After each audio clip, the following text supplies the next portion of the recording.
बिस्मिल्लाहिर्रहमानिर्रहीम अस्सलामु अलैकुम वरहमतुल्लाहि वबरकातुहू।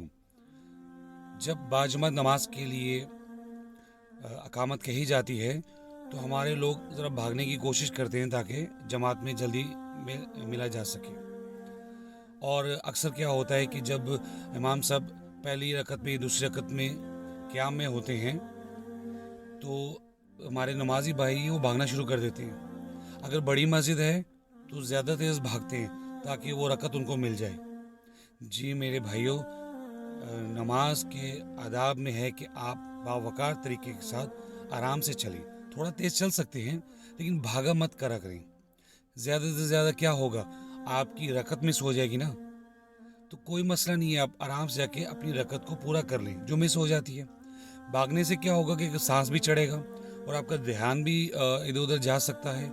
जब आप मिल भी जाएंगे तो तकरीबन एक रकत तक आपका सांस भी फूला होगा और ध्यान भी नहीं होगा नमाज में। लिहाजा आदाब में आता है कि आप आराम से थोड़ा नॉर्मल तेज चल के आप जितनी नमाज मिलती है उसको पूरा कर लें।